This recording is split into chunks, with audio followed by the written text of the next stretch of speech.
Hello, everyone. This week I read Artificial Condition on the old. Let me see if I bring up the picture. I like the way pictures look on this Kindle.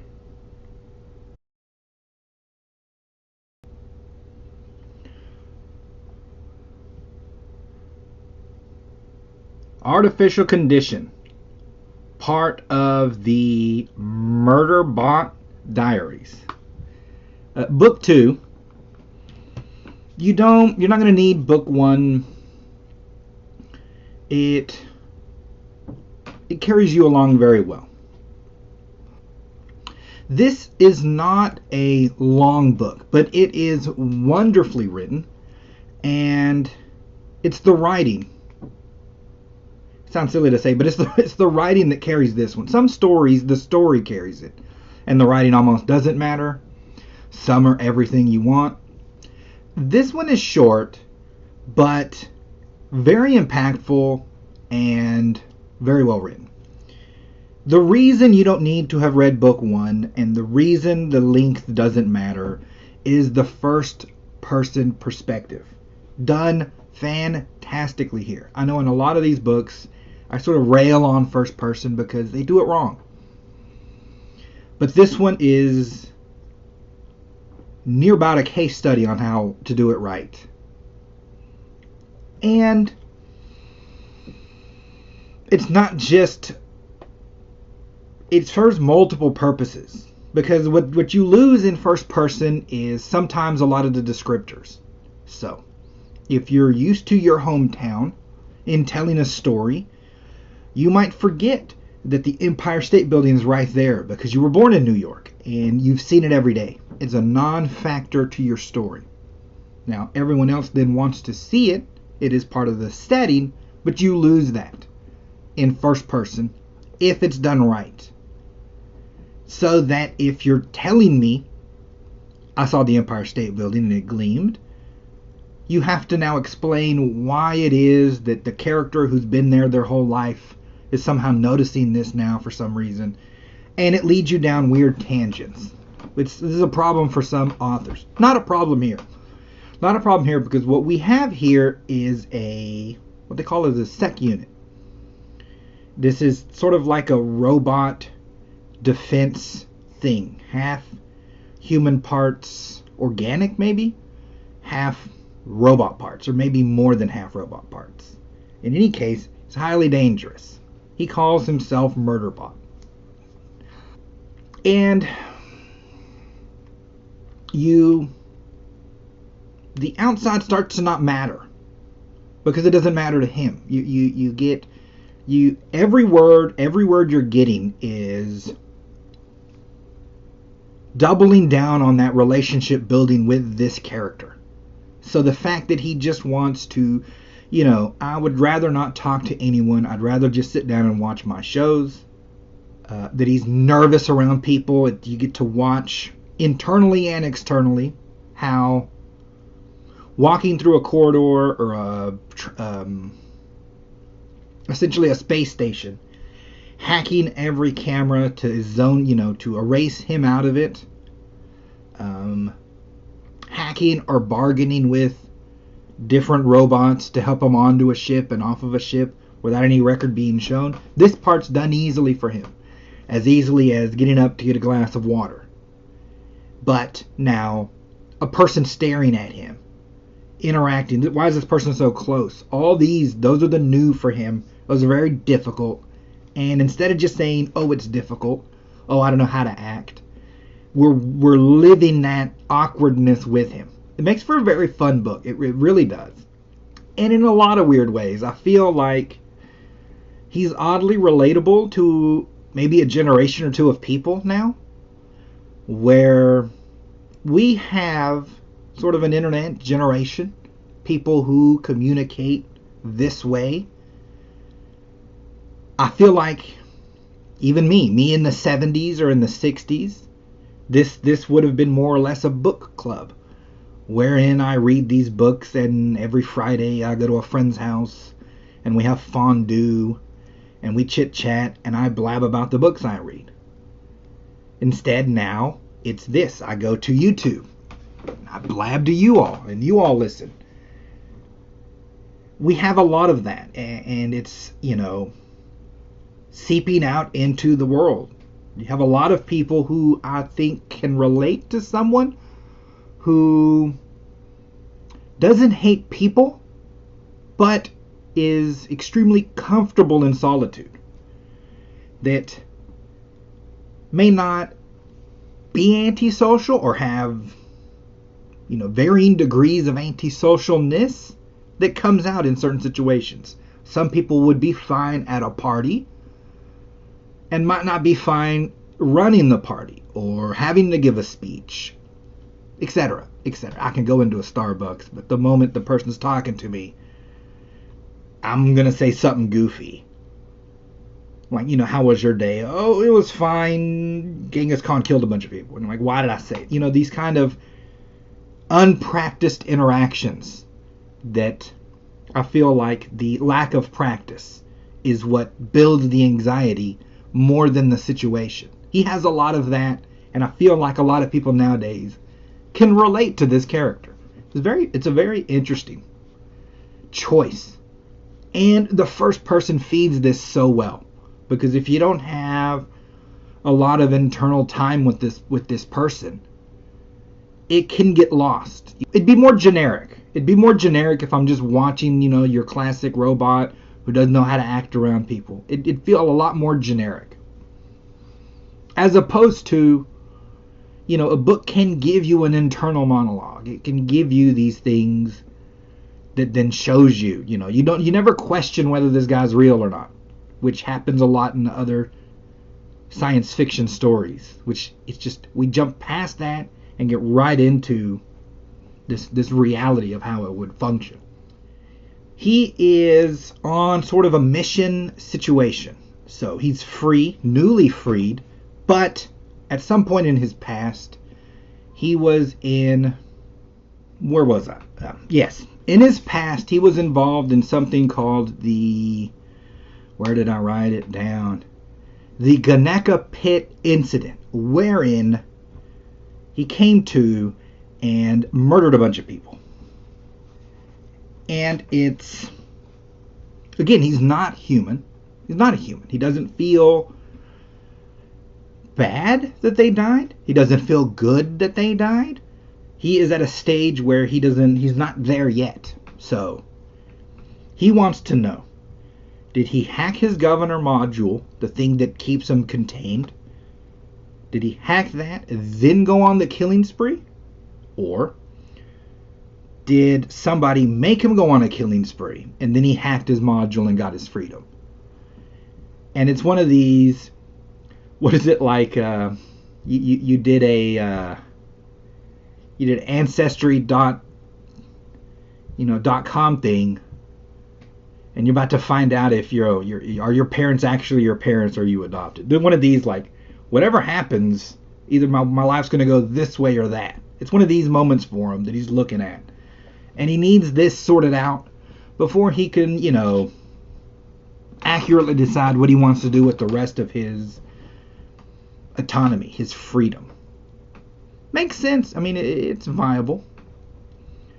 So that's why he's on his way to this planet. And in the course of this, he gets caught by a research transport. They have, what is it? We have sec units, bots, constructs, sort of human cyborg situations, i.e. a person modifying themselves. You have sex bots. You have people with varying degrees of interface. So, like, even normal people in this will have... He can talk to them just, again, not telepathically, but through their internal setups. So I feel like, again, it doesn't say it. It shows you, and then you make these assumptions, because he doesn't harp on it, because it's in first person, he doesn't really care. Also, it's normal. So It'd be like you have a phone, but then you have an internal phone. This kind of level of tech that's used every day. It's commonplace. You have that level of commonplace technology. There's spacecrafts. A shuttlecraft may take you from one station down to a moon the same way you might ride a bus or a subway. This is the level of tech we have. And we get all that just in passing because he's just walking through this world. And one of these techs is art. That's what he calls them. He calls them, what does this stand for? A-hole research transport. But he didn't use the word a-hole. And I'm like, well, it's a bit harsh because art isn't an a-hole. He's just sort of curious. The vibe we get is the meme, right? The Picard Q meme where he's... That's the vibe art has to our MurderBot main character, where he's just like really up in his business, has no he has no social boundaries whatsoever, but he is essentially a more powerful computer. So for a second we have a tenuous situation wherein neither know what the other's going to do. They have to come to grips. So they're both running the math on, is he going to try and kill me? Is he going to try and capture me? Who does he work for? How will I get out of it? Right? All the math is just run real quick. And they eventually sort of settle into an uneasy truce. But it's another sort of vibe of the book. What is this? You remember Toy Story, the movie? The original premise being when you leave, your toys get up and interact. Fun premise. This has sort of the same vibe as that, where there's an entire human world, humans doing human stuff. But then behind the scenes, let's say, all our technology, right, will then talk to each other and have varying degrees of communication that we are unaware of. And sometimes that means, why doesn't my phone work? And sometimes, why did it do that? I don't remember downloading it. This kind of energy, unspoken, it's not heavy, but that's the kind of energy you get between when he talks to the bots that run the transports, when he talks to Art. There's no humans around, it's just robots talking to robots. He's nice to them. The other bots will freak out. He can soothe them. Art can get up in his personal space. He can be tethered to this idiot for a while that he doesn't want to be, etc., etc. Makes for a fun sort of secondary world that's happening around people. Because the art guy will... they'll hack an entire situation. So any supplies that got used, this transport that got moved from here to there, cost this other captain real money. But for them, it's just to hide the interactions they had with each other and the things that they did when they were on this planet. And so I'm now imagining somewhere that captain's waking up with a ding to his bank and yelling at the bank, and they're going, well, it's just some weird computer glitch. We'll clear that. We'll handle that. It never existed for you. And then the bank deals with it. This is what's happening. It's very fun. Very, very fun book. The Art character, the transport, the research transport, that's what he does. He's empty now, but he's on moving. He has free time or whatever. That's why he even deals with MurderBot. It's a fun way to distract himself from the boredom of nothing happening. So if you're, what does it say? Part of its function was extra galactic astronomic analysis, and now all that processing power just sat idle while it hauled cargo. He has all this processing power, nothing to do. Might as well, talk to this rogue sec unit and see what's going on. And he helps him through his mission, again, just for fun. We never really figure out or get a grip on what Art is. Is he completely free, like our MurderBot, and still just sort of working for contracts and pretending he's, under their control. That's the vibe that I get, but we never really get a definitive answer. Again, because MurderBot doesn't really care about art in that sense. We then get a bit of a twofold story wherein he picks up a security contract to help these people get some data back, to get him access to the crime scene of Ganaka Pit, essentially. He gets there, he doesn't learn as much as he wanted. He wanted a definitive answer, and there is no definitive answer. I don't think it was actually him. I didn't see any proof that he just went crazy and killed people. The people, he always deals with people, it's very funny. He calls them, he's like, why are they so stupid? Him and Art just then sort of like team up. Not team up, what is it? When they both are now looking in this with the same perspective, like, what are they doing? This is stupid. They end up getting caught. It's some weird corporate trying to keep data situation bubbling under. It doesn't get, they get their data, but it's not part of our story, so we just sort of, release it back into the wild. But in the process of this, he meets a lady named Talasi, and she becomes interested in him as a rogue sec unit. But I feel like there's a bit of an undercurrent of maybe something more, because the human lady Talasi has a sex bot that was working at that pit and is interested in him and is aware that the thing that happened at the pit wasn't an accident. I feel like there was more there that she knew, but then she ends up dying, sort of rather quickly. And so we lose out on that because our MurderBot didn't pick up on sort of the vibe, because he's not human. I think a human would have been like, more than you're saying, but he didn't pick up on that. And so she just dies, and we have to just move on like that. The writer really commits to this course.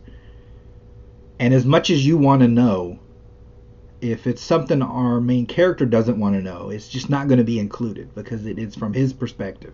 Very fun. Very, very well done. It says there are sex bots. There is violence in this book. But it is all extremely, extremely dispassionate. It's very clinical. Again, the way a robot would talk about it. He is aware of what humans do. Humans have sex bots. He even goes out of his way multiple times to say that, he's not a sex bot. And that people using that in shows is just ridiculous. But it's not in a sense of denigrating any other bot, but more in the sense of, like, maybe a person would be like, well, I'm a professor. I'm not a mechanic. Not the mechanics are wrong, but you can't ask me to do that. That's not what I do. I'm a professor.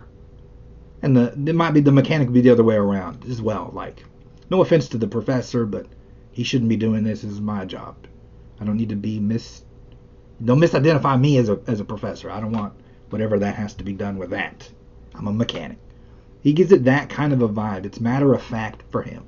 But he doesn't want it misconstrued. He doesn't want people thinking he is a sex bot. Very funny. It's a very funny, dry, funny book. It states sex bot, but there really isn't any sexy time in this book, so that's not an issue. Again, there is violence, like I was saying. So, like, I could just describe someone shot and their throat crushed, and that's sort of it. Now, you're aware that's a big bloody mess, but he doesn't harp on the blood, the guts, it's not a horror movie, none of that. It's very clean. Somebody dies, people die, but it is just very dispassionate. But I guess if you have an issue with it, you'll have an issue with it. But it really isn't it doesn't really rise up in your mind at all. There's a small moment where there's a sex bot that he then frees, and he goes from calling it sex bot to capitalized comfort unit. Like he names it comfort unit when he, it's like, you're free to go, I don't need to see you again. And there at the end, you do kind of really want this new robot, sex bot, who helped in this, what do I keep saying, Kanaka Pit incident, helped save lives in that incident, even though it wasn't part of their programming. Heroic. It helped save lives, and now it's free, not governed at all. It can do what it wants. Our MurderBot's free, and you wonder if Art's free or not. And you kind of wish, I'm like, we could form a crew and go on adventures. But he's a robot, and he's like, well, y'all can leave now. We're done. And Art leaves him with a little communicator. He's like, in case we meet again, but he flies off. He's going to go back to work. And we just sort of disperse.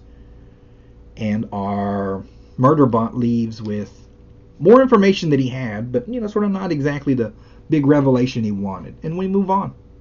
The clients are saved, they pay him, and they move off with their information. But he then just sort of floats on.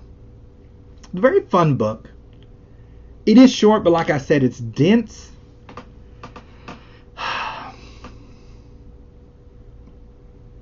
I want to read more of them. I'm really, so far the series is really fun. If I get my hands on more of them,